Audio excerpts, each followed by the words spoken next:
मैं कैलाश विजयवर्गीय मैं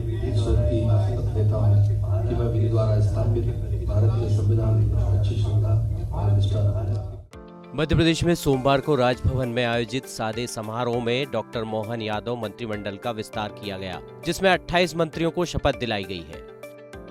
इनमें से 12 अन्य पिछड़ा वर्ग यानी ओबीसी से हैं।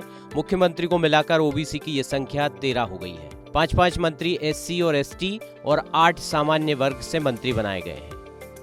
वर्ष 2024 में होने वाले लोकसभा चुनाव की तैयारियों की झलक कैबिनेट के पहले विस्तार में देखने को मिली है। कैबिनेट में ओबीसी वर्ग को सबसे ज्यादा महत्व दिया गया है। कैबिनेट में अब मंत्रियों की संख्या 31 हो गई है। इसमें 18 कैबिनेट मंत्री हैं। राज्य मंत्रियों की संख्या 10 है, जिसमें स्वतंत्र प्रभार वाले 6 मंत्री शामिल हैं। मध्य प्रदेश में पिछली 2 सरकार के मंत्रिमंडल के जातिगत समीकरणों की तुलना करें तो 2020 में हुए सत्ता परिवर्तन के बाद शिवराज कैबिनेट में जातीय संतुलन बनाने की कोशिश तो की गई, लेकिन ये सरकार सिंधिया समर्थकों की वजह से बनी थी, इसलिए इस कैबिनेट पर सिंधिया फैक्टर हावी रहा था। कैबिनेट में 50% यानी 17 सामान्य श्रेणी के मंत्री बनाए गए थे। वहीं ओबीसी वर्ग से 9, अनुसूचित जाति से 4 और अनुसूचित जनजाति से 4 विधायकों को जगह मिली थी।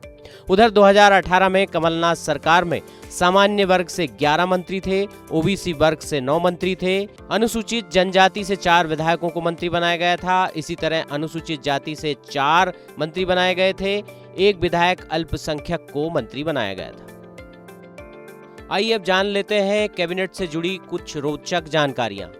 बीजेपी ने सभी संसदीय सीटों से एक मंत्री शामिल करने की नीति बनाई थी, लेकिन 23 लोकसभा सीटों से मंत्री बनाए जा सके हैं। 3 लोकसभा क्षेत्र से कोई मंत्री नहीं बनाया गया है। सांसद से विधायक बने 3 दिग्गजों को मंत्रिमंडल में शामिल किया गया है। कैबिनेट में 5 महिलाएं शामिल की गई हैं। सीएम मोहन ने अपने कैबिनेट में 18 नए चेहरों को शामिल किया है, जिसमें 7 विधायक पहली बार चुनकर आए हैं। सिंधिया खेमे से पिछली बार 11 मंत्री थे, लेकिन इस बार 3 को ही जगह मिली है। डॉक्टर यादव 3 बार दिल्ली गए, उसके बाद मंत्रिमंडल के नामों पर मुहर लगी है।